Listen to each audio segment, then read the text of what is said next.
Okay. Hi everyone. We are ready to get started. I'm Dane Oaks O'Neill. I'm going to run the meeting today since Mr. Kurtz is not with us physically. So this is the September 11th curriculum instruction meeting. If we could start with the Pledge of Allegiance. I pledge allegiance to the flag of the United States of America and to the republic for which it stands, one nation, under God, indivisible, with liberty and justice for all. Okay, and if before you guys get started, if we could just, for the record, go around the room attendance-wise. Carol Bites.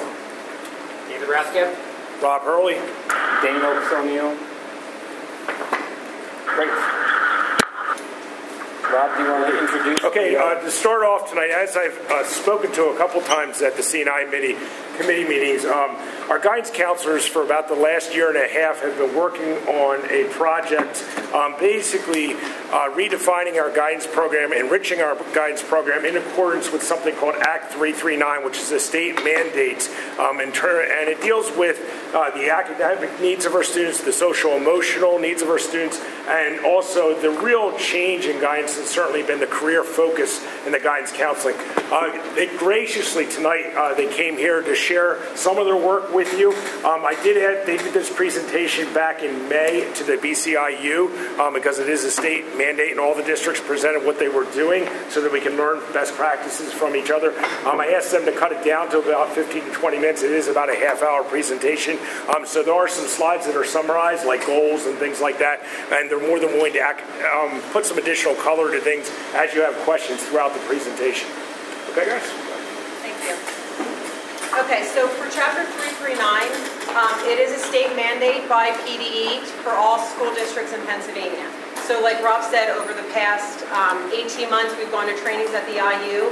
At least one counselor from every level has been there. Excuse me, would you mind, I'm sorry, my ignorance, could you introduce yourselves as absolutely. you speak? Sure. I'm Kristen Marcinko, one of the high school counselors.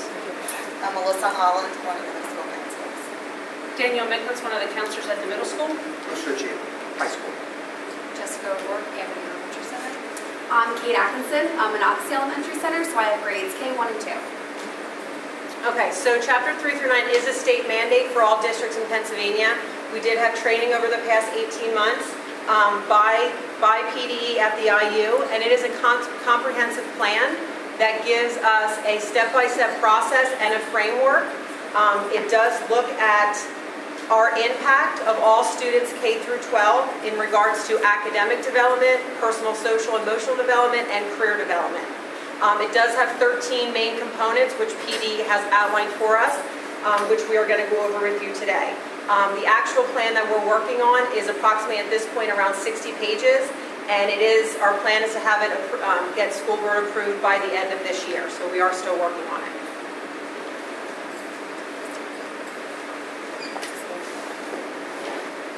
So I was going to introduce the various counselors throughout the district, but as you can see, it has the ratios listed on the sheet right here for elementary. In Amity, Shad has 328 to 1. Jessica has 389 to 1. At Monocacy, Catherine has 540 to 1. At the Birdsboro Elementary, it's 125 to 1. And at secondary for middle school, Danielle Micklitz and Ann Fee each have 420 to 1. And at the high school, there's 4 counselors. Mrs. Witzel is not present tonight, but we each have about 300 to 1. Okay, so the counseling department, the second component is our mission statement. So the counseling department partners with the 5 stakeholders outlined in Chapter 339, which is students, parents, educators, business and community, and post-secondary. We are committed to empowering all students as self-directed, creative, lifelong learners who flourish in a diverse, dynamic world. And we are going to accomplish such by providing all students with a strong foundation of knowledge, skills, and experiences in a safe learning environment. And lastly, the counseling program is a planned sequential and developmental approach to address academic, personal, social, and emotional, and career development needs.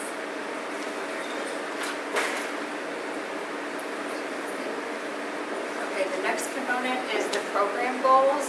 Essentially, the program goals define what and how we're going to accomplish our mission, which Melissa just said. So they basically answer the question, what do we want our students to know, and what do we want them to be able to do as a result of the school counseling program? So the program goals drive our curriculum and our services, and they ensure that we reach all students. And the goals are broken down with each domain. I'll just go over those really quickly. Some of the skills that fall under the academic domain are acquiring skills that contribute to successful learning, using skills to promote school success, and for students to understand the relationship between academics and how they relate to the world of work. The career domain is, at the elementary level, really talks about awareness and exploration, and as the students move up, it gets into more exploration, understanding their learning styles, and preparing them for the working world. As far as social personal domains, they provide a foundation for acquiring effective interpersonal skills, respecting self and others, understanding safety, and goal setting. So at the elementary level, the program goals are going to look a lot different than they are at the high school level.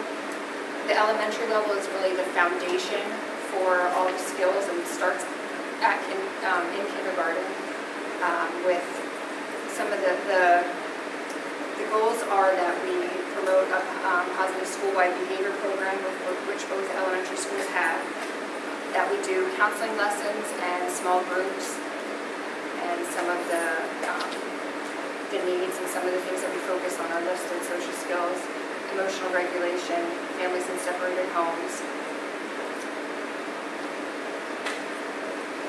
So these goals look a little bit different than at the middle school and the high school. So an example of a goal we have there at the bottom is that through our guidance lessons on conflict resolution, that 85% of first grade students will be able to generate an I message, which means that they will be able to understand interpersonal skills and how to express their feelings to others. The middle school goal. So at the middle school, the goal that we have identified here is focused on the career piece, and 100% of the students, it actually should say 8th grade students, because this is where we do a career day with our 8th graders, and what they are going to be doing is they're going to identify 4 careers that they associate with, and then, or that they might be interested in, and then they are going to visit those careers during the career day, and when they're there, they're going to talk to the people and get some information from them about skills associated with the job, education that's required, and things like that. We also have goals for the academic and personal social. On the academic end, these aren't listed in the PowerPoint, but for 100% of the students, we're going to look at them, at their learning styles, and how those styles affect their individual learning. And in that case, then, they can hopefully work on improving how they study, and hopefully completing homework and achieving better grades. Then for the personal social, we would like to see a decrease in the number of discipline referrals by 10%, a decrease in the number of bullying incidents by 10%. So 100% of the 6th, 7th, and 8th grade students will be able to identify and apply school rules to various situations, and we're hoping to accomplish this through the new bullying program that we are putting into place and getting ready to start. So those are just a sampling of some of the goals that we have set for the middle school.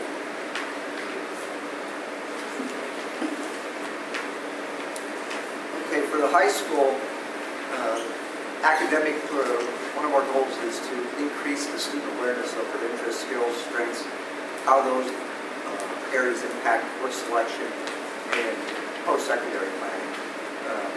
We're looking at having 100% of the students starting with the class of 2020 of choosing a pathway. Also, 100% of the students will identify a post-secondary direction by graduation. In other words, college work. Most of our students, we're probably seeing a little bit more in the military. Post-secondary is pretty much hold steady where we're at. Probably a few more, I would say, go into four-year schools. 100% of the students will meet with their assigned high school counselor on an ongoing basis as well. So I think last year we met probably with each student probably 4 times, and some students maybe more than that. All right, stakeholders. So as part of the chapter 339, they asked us, who are the stakeholders? Students, obviously, parents, post-secondary institutions, educators, which encompasses all of us as well, business community, which would also encompass the board. The role of a school counselor, a leader. So the school counseling team provides leadership to all students, parents, educators, advocate, providing resources, identifying the needs of our students and families, partnership with community groups and local agencies, collaborator, we on a regular basis consult with teachers, parents, administrators, and also the stakeholders, agents of system change, develop and review programs based on the law and needs, and contribute data and observations for review, the board policy when appropriate. All right. Advisory council. This will include school board members, administrators, counselors, parents, students, post-secondary resources, and community resources. So the purpose of the council is to, we're looking at meeting twice a year to inform the district community of the chapter 339, present our district plan, and to accept feedback, suggestions, and planning moving forward. Going back to some of the goals, we're also looking at some career goals. So starting with the class of 2022, choosing post-secondary plan interest activities, the intended pathway, completed on a yearly basis. That's starting in the middle school, down in 8th grade. There will be an electronic portfolio that comes up through with them. That will be accessible through the online student data system. We're looking at increasing career awareness. There's some tools such as ONLINE, ONET, online information. That's available to particularly 9th grade students, but also students all the way up to 12th grades. Okay. Participating in the BBEC business tours. Okay. We're looking at participation increasing about 5% this year. Okay, and then we'll be doing the future planning assembly to the junior senior class. The personal social, that doesn't end with middle school, elementary and middle school. And there's a number of tools promoting kindness, positivity. Every year, we just started this a year or two ago, students will see a positive sticky note on their locker. So they come in and there's a sticker that somebody has written out, something that's kind of help them uplift their day. Okay.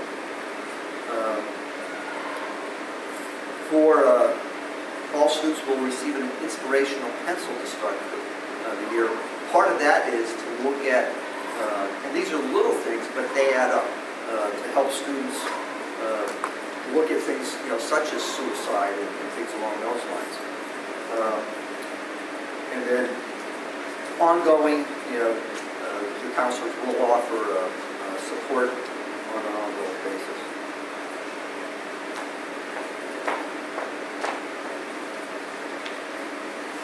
Hi. I'm the primary one, so I'm really smiling. I'm the stereotypical counselor. I'm sorry. That's great. Yeah, thanks. So program delivery, calendar and delivery. This slide is representative of the purposeful part of our job. The academic career, personal social activities that we are planning and purposefully and intentionally delivering to every student in our building, broken down by month by elementary, middle, and high school levels. It's also segmented for better organization and digestion purposes into what the guidance curriculum is, which is the far left green column. Prevention, intervention, and responsive services, it's a little hard to say, that's the second column. So let me go back. The guidance curriculum is in the far left. That's will outline in our whole big plan the developmental comprehensive counseling program content and how we deliver it in a systemic way to all students, kindergarten through 12. It says pre-K, but we only do K. So it's a cheat. So those are lessons, assemblies, anything that the whole student body is getting that's focused on delivering the standards and growing them according to our vision for everybody. The second box, prevention, intervention, and responsive services. This is where what we do to address the school and student needs.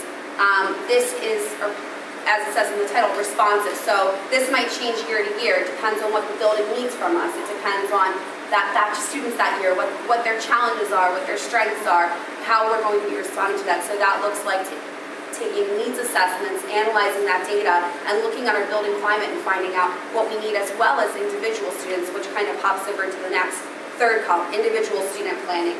This is when we get students that have struggles or challenges outside of the regular whole group curriculum and what we're providing outside of, beyond even the tier 2 interventions, which would be like smaller group or small program planning to address those challenges. Students that are really, really struggling and need to meet with us on an individual basis, or we need specialized planning for. That might look like, on a daily basis, reaching out to families to seek possible outside mental health services, looking into other community social services a student might need, perhaps an individualized behavior plan to help that student learn pro-social, good learning behavior so they can become an independent learner and a responsible member of the learning community, which translates to an employable, hardworking citizen. And then the last part, system support. This area of our plan outlines our responsibilities that include programs, staff, and school support activities and services. So how do we grow systemic change in our building? That'll be outlined there. That might look like, for example, being on the committee for the PBIS plan for the building. That's positive behavior intervention and support. That's a behavior plan, so to speak, positive reinforcement of expected behaviors for the whole building. So being on that plan where we're enacting systemic change. These examples I'm giving you are a tiny, tiny little snapshot of the many roles that we have and that we play within those 4 categories. So what was just passed around to you was a Word document with tiny print, so we could fit it all on there, of the daily, monthly, weekly activities that are utilizing our time. Some of them are appropriate for our specialized training. Some are not quite appropriate, but they fall to us because somebody's got to get that job done. So they're all listed there so you can see the diverse role of the counselor on a daily basis.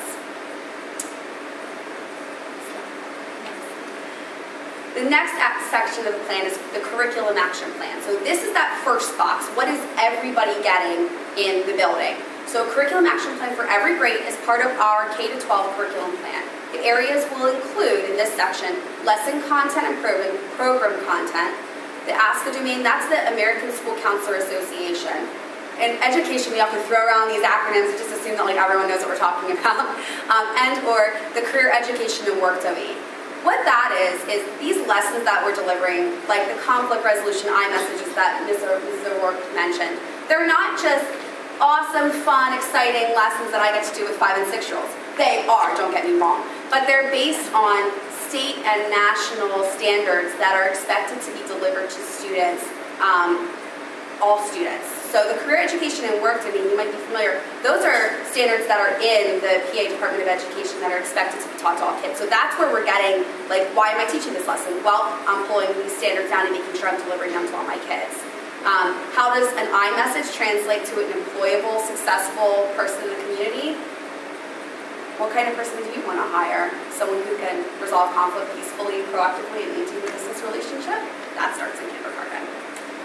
It'll also break down to what the curriculum is or the lesson plan is specifically, what materials we'll be using, the start and end date, so someone should be able to step in and know exactly where we are in our plan, or a sub could step in and just kind of start enacting it, so it will lead to more fidelity of our program delivery.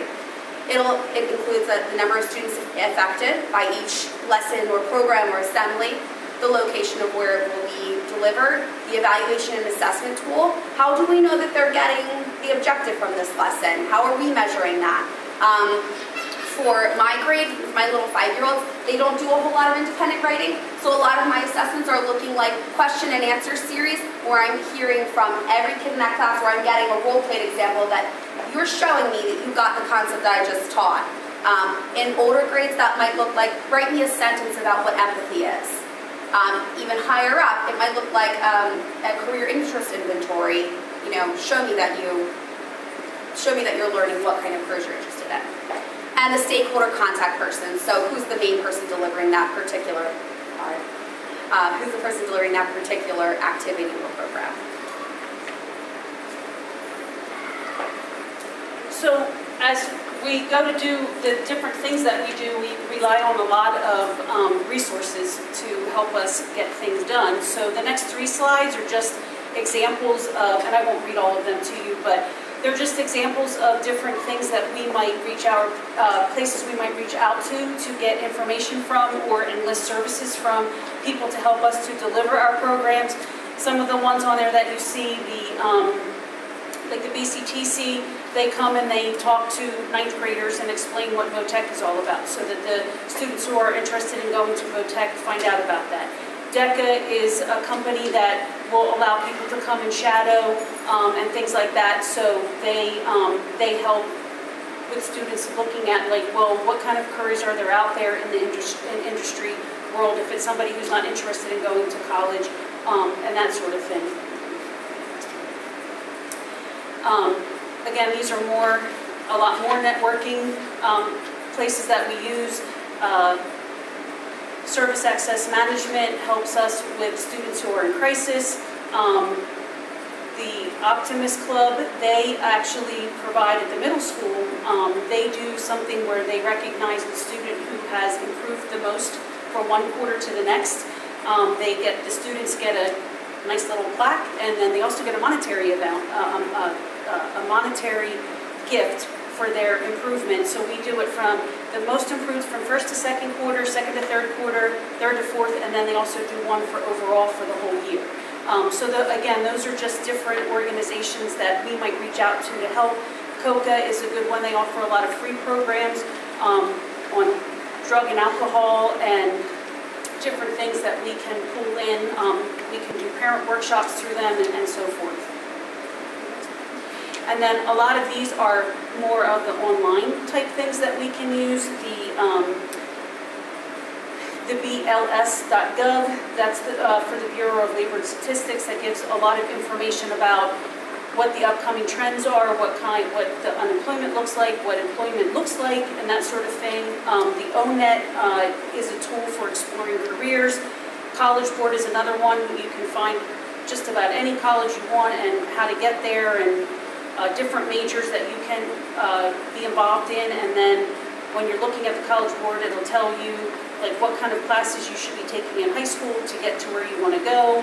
And then if you want to look up a specific major, it'll give you a list then of all the colleges and universities that have that major and so forth. And then again, like I said, I won't read them all to you, but those are other examples of this websites and social media and stuff that we can use to help us. So this next section of our whole K-12 plan is the individualized academic and career plan. So this is how do we take those little 5-year-olds and grow them to know where they're going post-secondary. Like Mr. Hurley mentioned, the whole K-12 curriculum is very career and post-secondary oriented, K-12. So we start in K-7. The counselors will continue to promote career awareness and preparation, career acquisition, career retention, and advancement in entrepreneurship. Like I mentioned before, that's coming from the CEW standards. I'm happy to leave a copy, and I'm sure we will include one in our manual for those that might not be familiar with it. In grade 8, all students will be meeting with their counselor to start their portfolio. Our intent is to have the portfolio electronically accessible to our online student data system. So there'll be like a little pop-up, and teachers have access to the students' electronic profile, so to speak. So anyone who's working with this kid will be able to click on this little triangle and see, like, oh, they're interested in this pathway, or they're looking into this possibility. And that can develop personal connections that every teacher can have with that kiddo, or maybe someone, has experience working in that field. That's a new connection they can build, a new network that they can form for that student. And not to interrupt, but this is something specific to our district that we worked with Barry at the IU to find a way that the plan was we want to have a career plan and a way to track it. So we thought to do it electronically through eSchool was the best way to do it instead of a physical portfolio coming up with them from the middle school. So it is in eSchool. I checked today. It's in there and it's under like the student's school defined field, and there is a career path where the 8th grade counselor can meet with the student and find out in 8th grade what's their interest in, what's their career path, what's their post-secondary plans, and a meeting date. And then in 9th grade, 10th grade, we'll do it and track it the whole way so we can see as to whether or not things have changed. We can track how many students are interested in a certain pathway. We can track things over since from 8th grade up until they graduate. Is this something proprietary that if it works out real well, we'll be able to sell it? Yeah.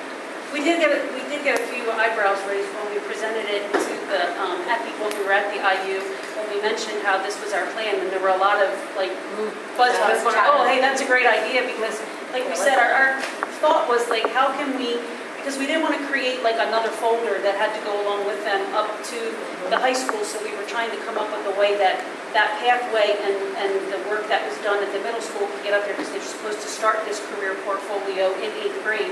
And so we came up with, when you go into our system, our eSchool system, there's an M button, which is for medical, so teachers can click on that and see their medical issues, and then there's an S button for special education, so you can go on and see if a student has an IEP or that sort of thing. So we were like, why couldn't we create like a C button for careers? So that's how that whole idea kind of got generated, and we just thought it would be better to go paperless and have that move along with them. And then also, as Kristen said, the teachers also have the ability to look at that, so they can click on there and see what the child is interested in. Again, making connections with that child. They may have, there's a lot of teachers who had a career before they got into teaching, so they may have some experience in an area that they can make a connection with that student. The last part of this slide in regards to self-assessments, obviously there's interest inventories that are done through middle school and high school. The ASVAB is offered at the high school along with the PSATs. And then at the end of their 9th grade year, we do ask students to pick a career pathway. So the different pathways are listed there. And that helps them kind of, if they have a direction and a passion and an interest at this point, these are classes that they should be taking that fall underneath that pathway. That makes them a little bit more competitive when they leave high school, when they're going to apply to colleges. And then there's a career and liberal arts pathway for students that aren't exactly sold on a certain pathway yet. They can do that, which is the normal graduation requirements. The last part of it is just how we would engage parents throughout this entire process.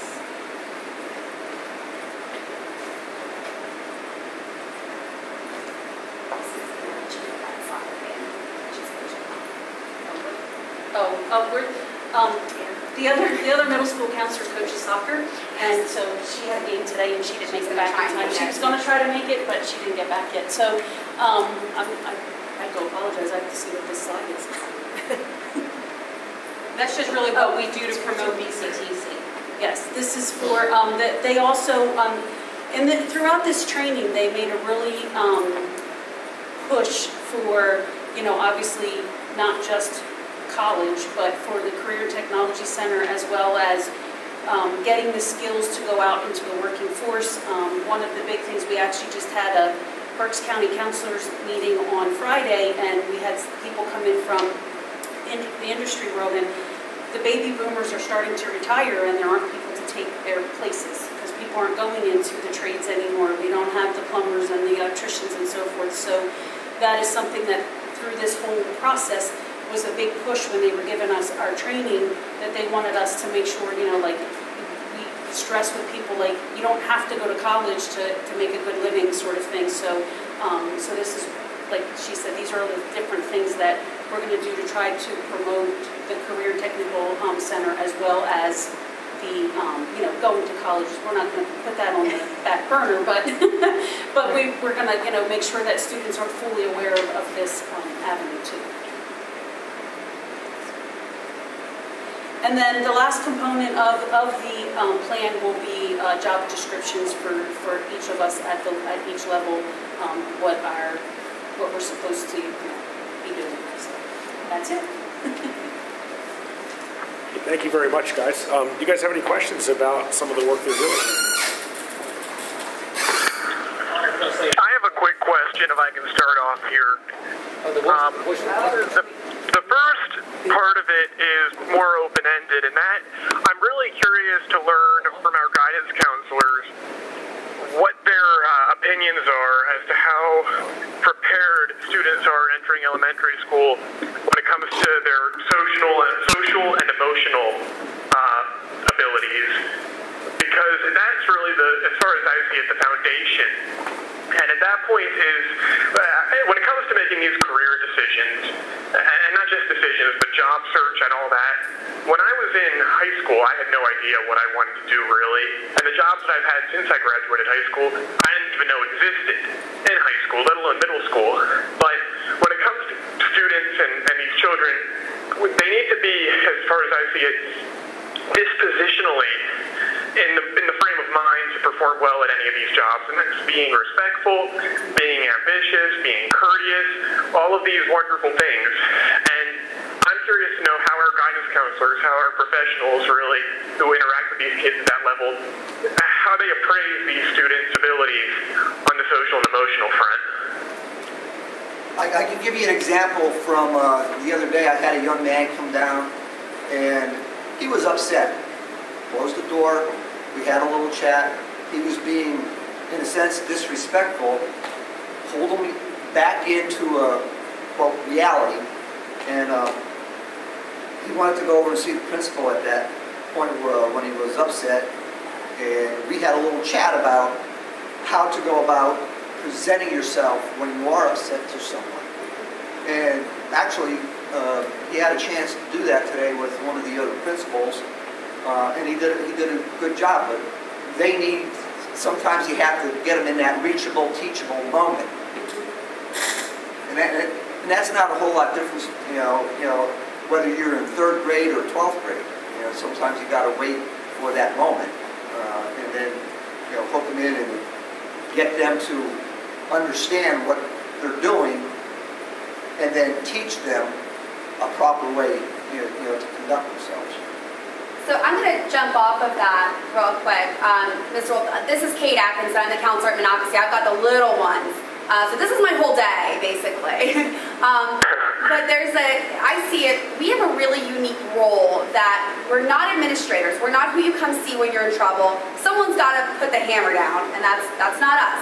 But we're also not your teacher. So, you're not in any kind of power struggle with us. So we're this special place that kids that are struggling to either know how to respectfully present themselves or know how to engage appropriately with their peers or with the adults in their role can come and feel safe, and they can talk to us about how they're feeling or lash out, and we're not going to judge them, we're not going to discipline them for it, we're going to let them have it and then bring them back in, like Mr. Ritchie was saying, and help them think through how to better handle it next time.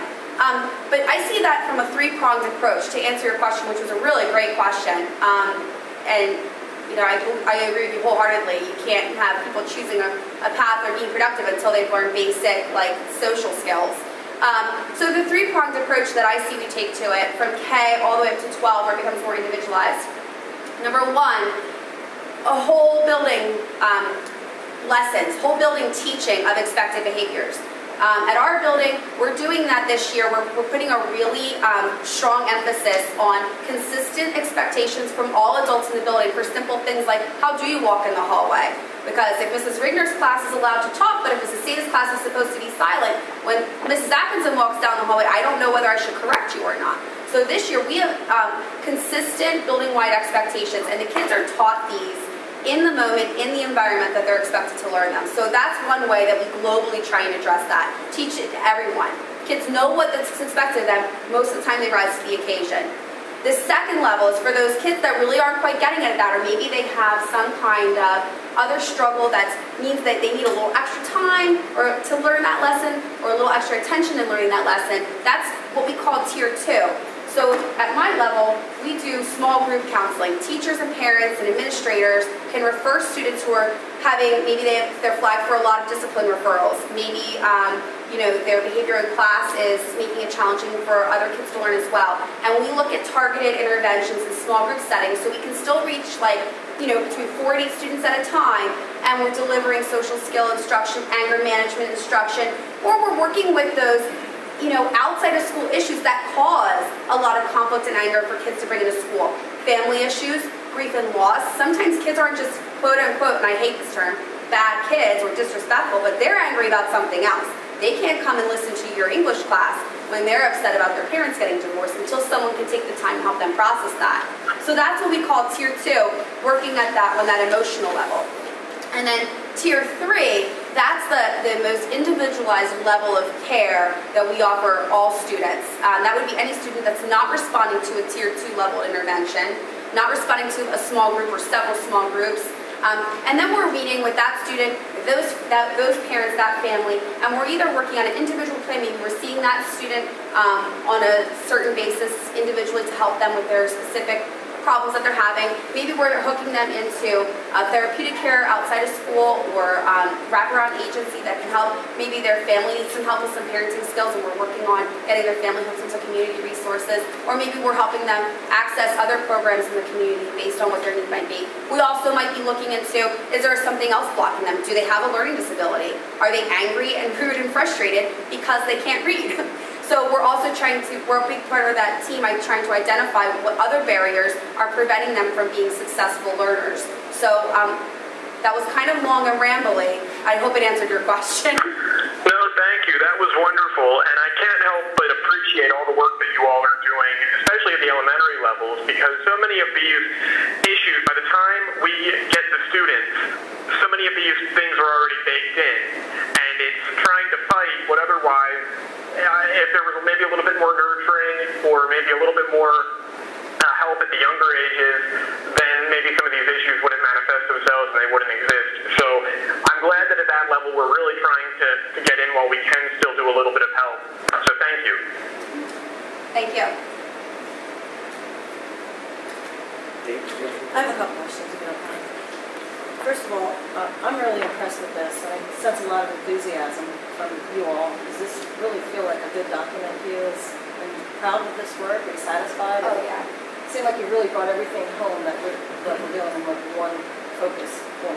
Right, I mean, all along, we know what we do every day, but to sit down as a district and be like, okay, well, this is what you do, and this is how it's tied into middle school, and then this is how it's tied into high school, and really formalize and outline things, kind of gets us thinking, like, what else do we want to do, or should we change this? And, it gives us time to think about things that are a busy day we don't normally think about. Yeah. I didn't know if it was just for me, or if it included you guys, but it just seems like a roadmap all laid out now, so everything's clear and you kind of know where your piece fits into the world.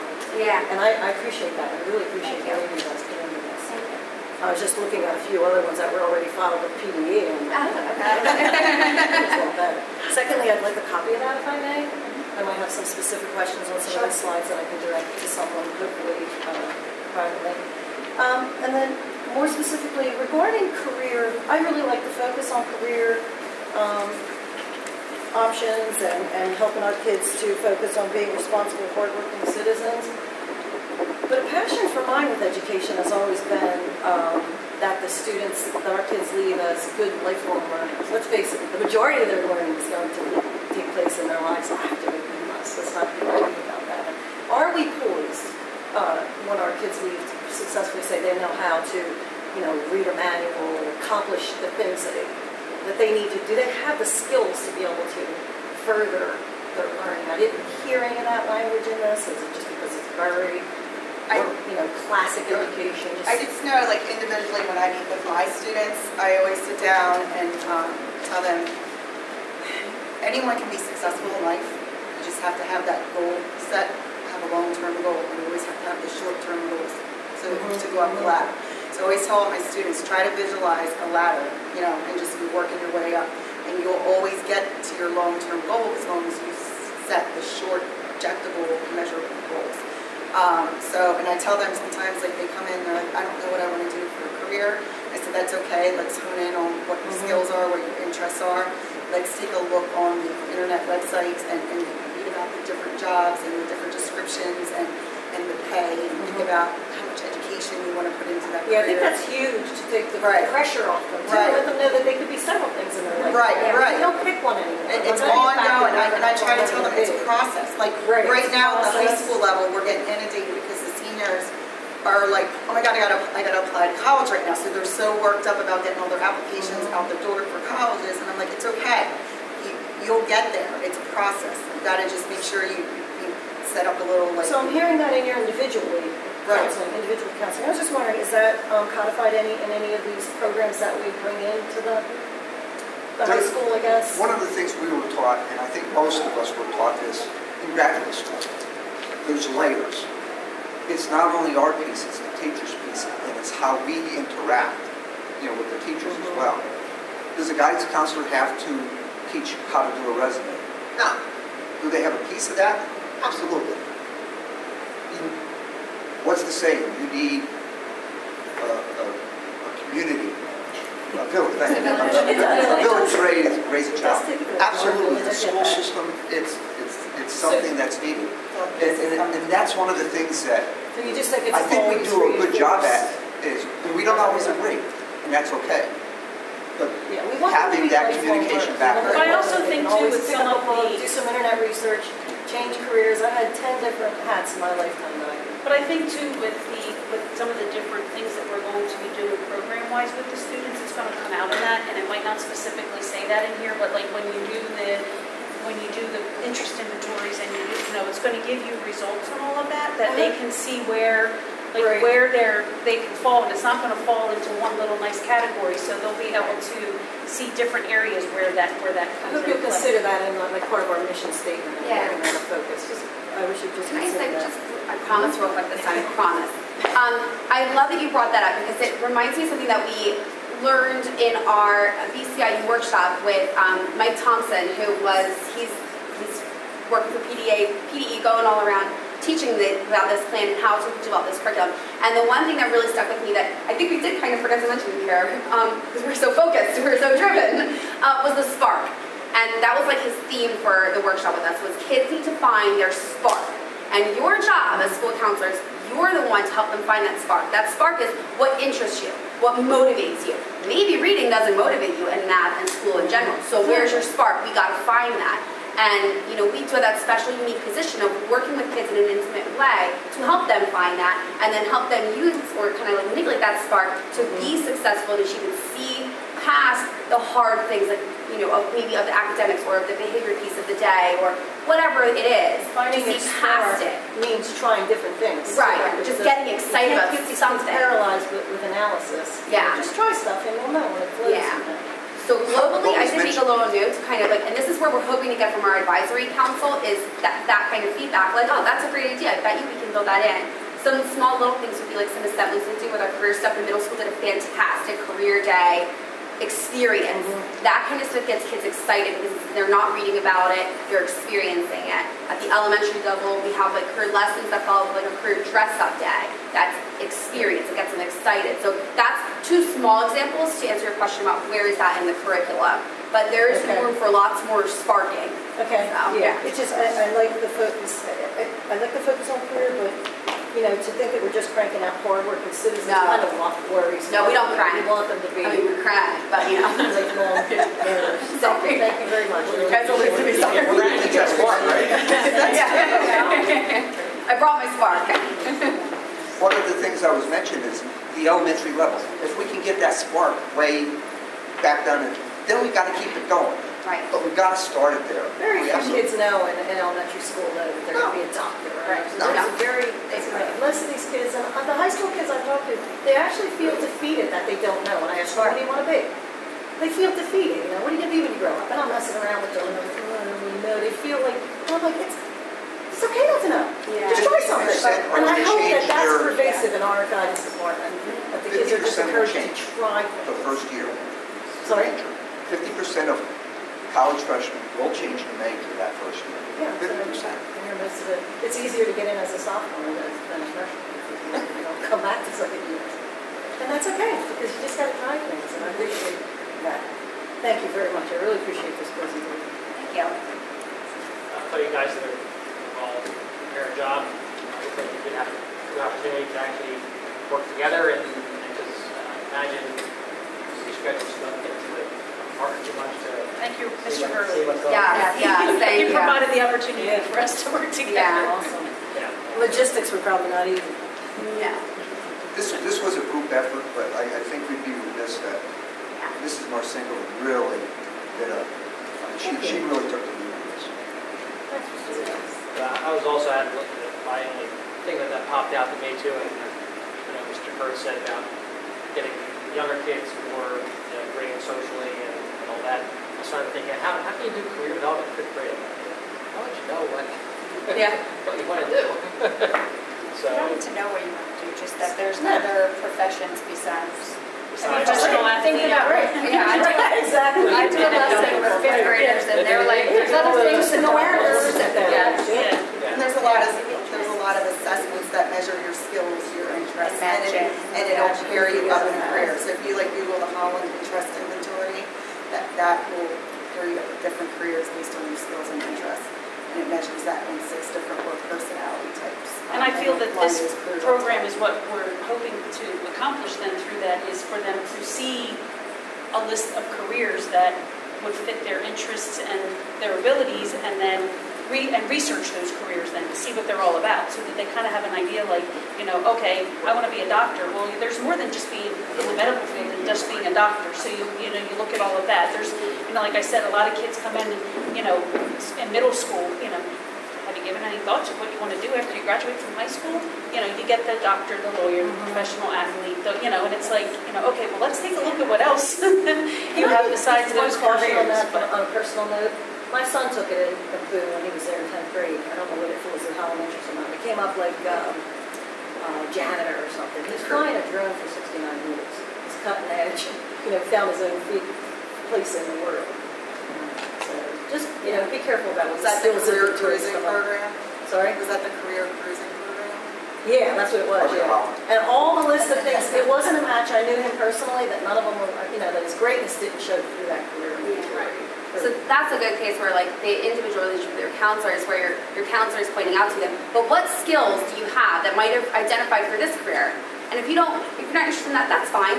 Let's look at where those skills are also utilized in all these other careers. Maybe one of these are interesting to you. Just don't backfit the model too, and find out what these kids end up being, if at all possible. But it's equally. He's a commercial pilot. That's cool. He's a proud, not graduate, but he was, came through the system. But it's equally important to know what you don't like either, because then it helps you focus on. I agree. I do agree. I totally see the merit. And at the high school level too, like last year, a lot of my kids have been doing a lot of job shadowing. I think that's the best thing for them. So that's something we're working at the high school level as well. I love the pathways. I think there's that big advocate. Yeah, I can tell you personally, I know guys in the trades are just mainly help. Yeah. That's what our instruction coordinator really kept, they call it now the gold collar career. Instead, it's this, this conundrum of we have this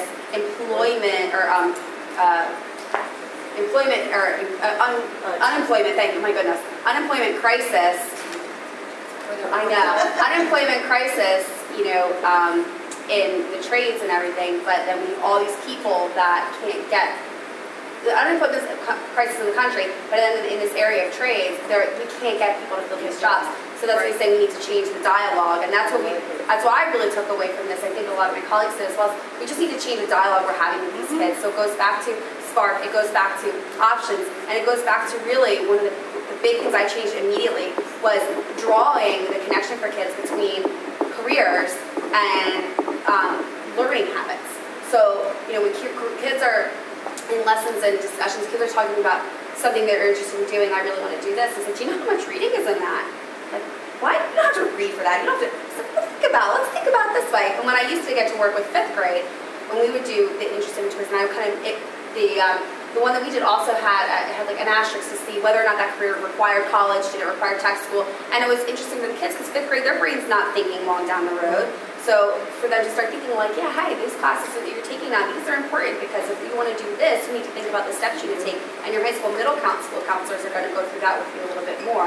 So just getting that discussion with them a little bit earlier, and they start to feel like, oh, it's important. Thank you very much, guys, for your time tonight. Very informative. Thank you, Mr. Burley. Thank you very much for your time. Okay, this segues very nicely into our internship discussion. And I'll let Michelle lead this discussion here. On Friday, we had a group go out in Twin Valley to look at internships, which ties into our guidance department, obviously, to a degree, and also some other things in terms of reducing study halls and things like that. Michelle? Hello, everyone. I feel like I'm a million miles away. But hi. So we went on Friday, Mr. Hurley, myself, Mr. Ford, and Ms. Weitzel from the high school. We went over to Twin Valley High School to meet with their internship coordinators. So Twin Valley has a program that's really well developed. They've been doing it for 20-some years. And they've got some nice partnerships, and they were super willing to sit down with us and share what they've been doing, where they see the future of their program. They were really open with things that had been issues for them, things that were concerns, kind of that find out where somebody else's potholes were conversations, so that when we start looking at, is this something that we might want to consider, kind of knowing what those potholes are before you start to journey down the road a little bit. They shared all their information with us. They were willing to let us copy so that we didn't have to reinvent the wheel. They're willing to send it to us electronically. They shared that one of the things that they have a really hard time doing in-house is counseling, because they have siblings and buildings and those kinds of things, so it's hard to do that. So Mr. Hurley and I spoke on the way home, on the way back a little bit, sorry. From school. Yeah, school. A little bit about how could we support them in that need and see the program from the other side also. So we have their students come here, intern with our counselors, and then we can also see that program from the back side as the people providing the internship experience for students. So we offered that to them, we thought it would be nice to be able to see the program from both sides, both the we're administering it side, but then what does it look like if you're the person providing that opportunity for students. So we offered that. It was really just a total fact-finding mission, but on the heels of some of the conversations around study halls and how are we sort of scheduling kids for meaningful time and activity within our structure and our system, we thought it was worth going over and seeing what they're doing, because they're doing it really well. And like you said, they're kind of, let's go where they're doing it well and then steal from the best. And they have a modified block there, right? So they it works in a little bit better. They do. But you still got some values from that. So there were lots of good questions to that. So yes, they're doing block scheduling. And they share that there are some challenges with that. In some respects, it makes it easier. That's what I thought. But the modified piece of it actually does present a challenge for students, because I think they said one day a cycle, they've got to find something for those students to do for 40 minutes because of the modified block. So they've worked around that, and they've worked around it, maybe not perfectly, but they've worked around it.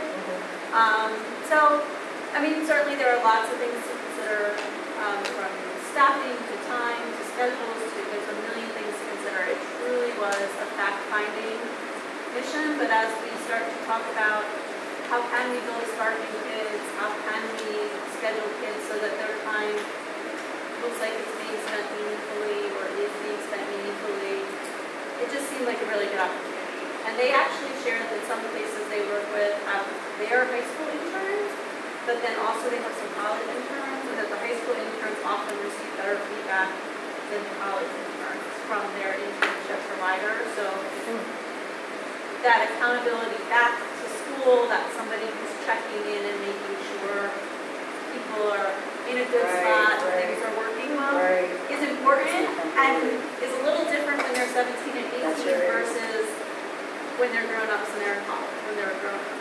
Did you get any sense of how many of their students ended up participating in it? They told us they had 80 this year. 80, do you know what the percentage Juniors and is? seniors. I don't, she didn't share 80 percentages. total. So 80 total Juniors and students, juniors and seniors. We did ask, is it all college-bound students? Is it all, what's your population? And she shared that they really have a process for everybody. So, and that they do some kids in-house. So if they have a special education student who needs like a life skills kind of learning opportunity, their cafeteria staff is providing those kinds of things. So it sounded really interesting. We brought home a binder or a folder of information, and like I said, purely fact-finding on our part, and just kind of seeing what's out there. Will you report back to us on? Will you report back to us at some point in time on what you think we're going to do? So pure fact-finding for us, but we did go, and I think it was worthwhile. It was good to hear what somebody's doing. Well. So just to backtrack to the show, because we didn't talk a lot about the program actually, right? Make sure I'm understanding what you're saying. The goal, should we choose to go in this direction, the goal would be to have the district establish relationship with employers for the kids, and then somehow the kids would either self-select or be identified in some way and say that they're interested, and then they would talk with they would have discussions with whatever administrative angle there was to help set that up. Is that what? Yeah, so they apply. Yes, so their students apply. And one of the questions on their application is, what does your mom and dad do? So they build their kind of contact list also internally. So they share that a lot of it has just been pure grassroots. What do your mom and dad do? Hey, teachers, what do your spouses do? We really have somebody who's really interested in X. Does anybody have a connection, a neighbor, a friend, somebody? And over the course of 20 years, they've got a pretty substantial database of folks who have been willing to take and are still willing to take. They shared that kind of 17 years old seems to be the magic number where kids can have a really full experience, that 16 is kind of hard because some industries limit what 16-year-old students can participate in, but 17-year-olds seem to be able to have a really full and complete experience. So they shared an example of a student who this semester is working with the West County Scotia Police Department. Because that student is 17, they can go to autopsies and they can really have a full experience about what it is to be a police officer, and it's not just what you see on TV. So, but where that student's 16, that's huge. They wouldn't, right? So they really are trying to give kids a really clear picture of what does this really, really mean versus how does it get portrayed on TV versus what is it in real life. So they do apply to participate. And I think we design that, right? It has to work for us. Yeah. I'm quite sure I can speak for all of us in saying that the benefits for the students is obvious, right? I don't think that's not difficult. It's not a difficult thread to follow, right? I think the issue is there needs, in my opinion, because we are talking about 16-year-olds or 17-year-olds, there needs to be enough infrastructure in place. I don't want to put the kids in a position where they express interest in them. We're sort of involved, but really, it's not the real impetus is on them, right?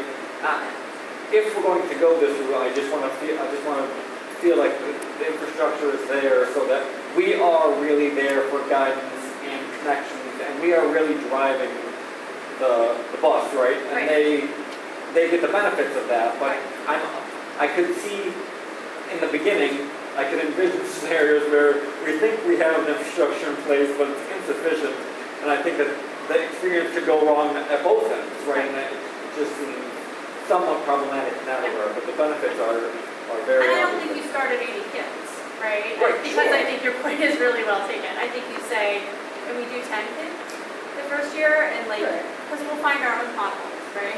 But can we start with 10 kids and work through that kind of infrastructure piece, and then maybe the next year you do 15, So it took them 20 years to get to 80 kids. Right. So that's really 4 kids a year, right? So, but I think you're right, and I think you're right for a couple of reasons. One, you want it to be a great experience for kids. But two, you're going back to that person the next year and saying, would you take another intern? And if the bottom falls out, then the answer is no.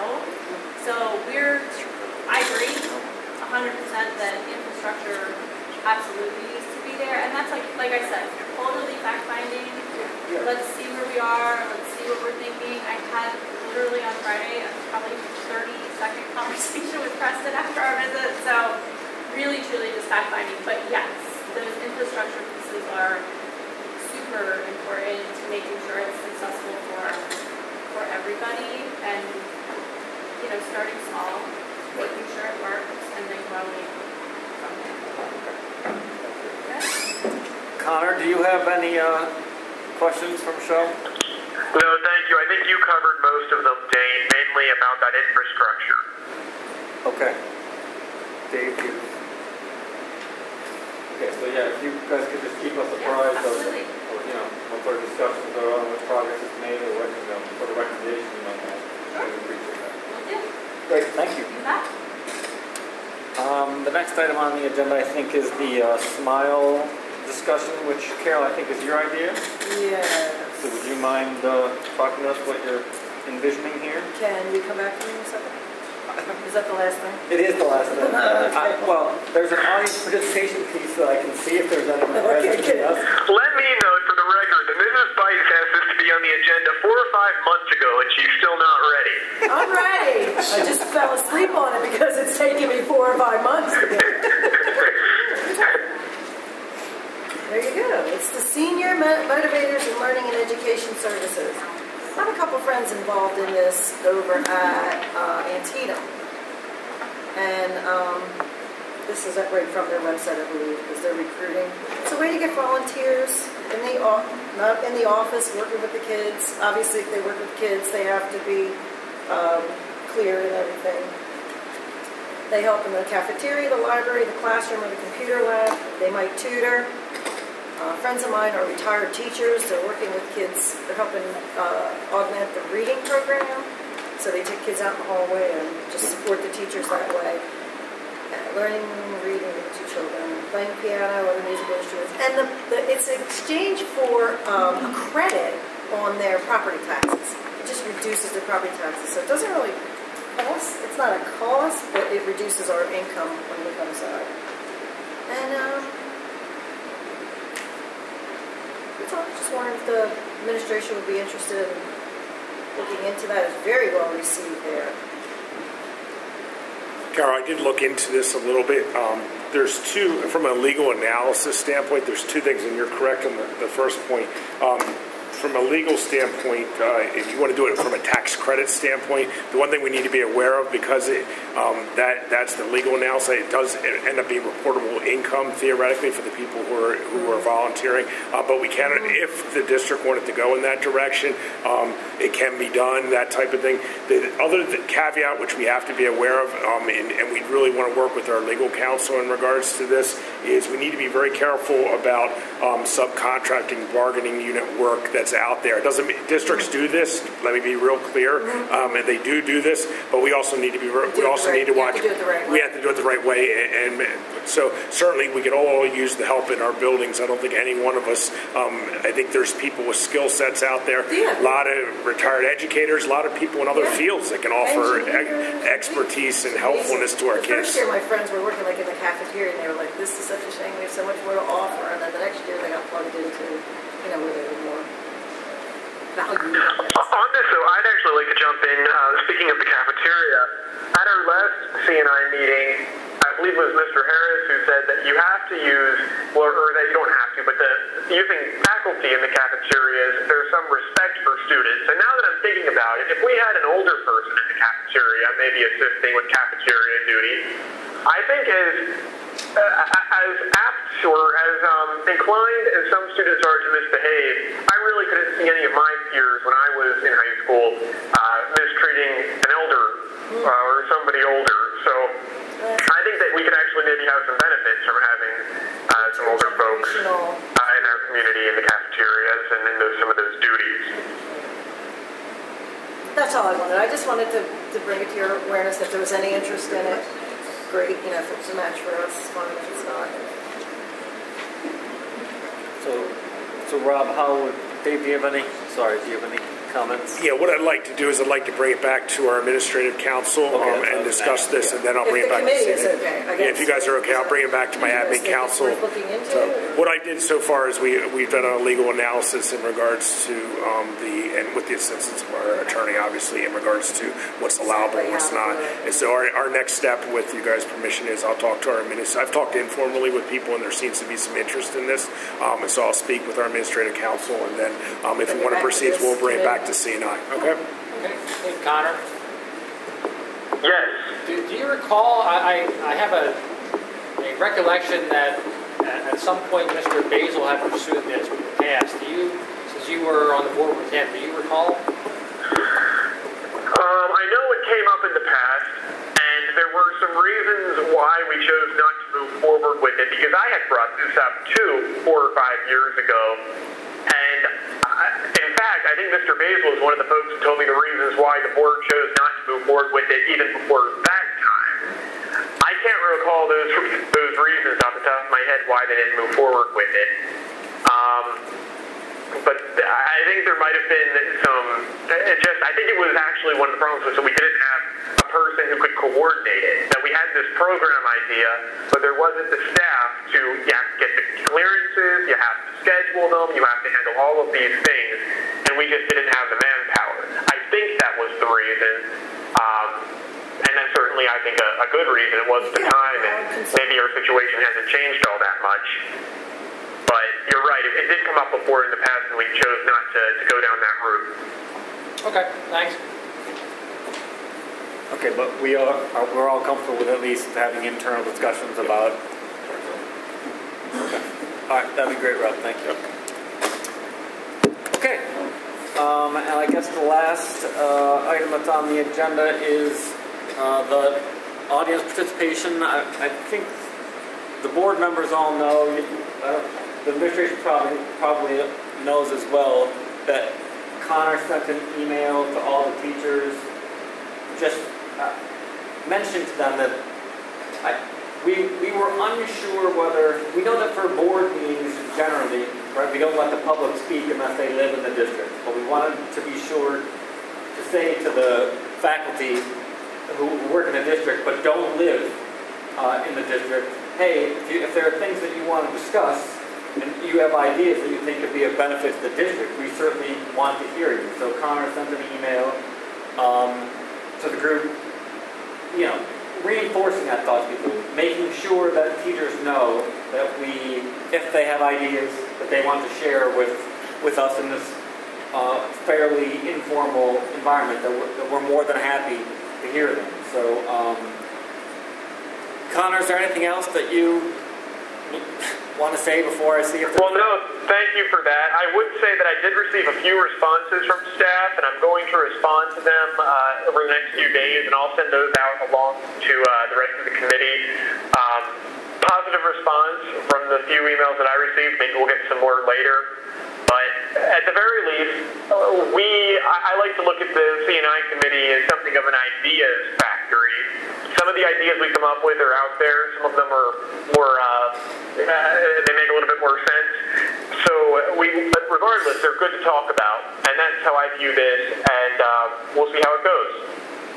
Yes, thank you, Mr. Kurtz, for bringing that to this committee, that initiative. And I'd also like to encourage our educators, entire staff, everybody involved with the district. If you've got an idea, bring it here. Bring it on. So to that end, is there anyone here this evening that has anything that they would like to share? Okay, doesn't look like it. So, is anybody else? Are there anything else that anyone would like to bring up before we adjourn this evening? Okay, thank you very much. 7:15, we are adjourned. Thank you. No gavel. Thanks, Connor. All right, thanks so much, Dane. Yep, no problem. You said you're not participating for the rest, is that correct?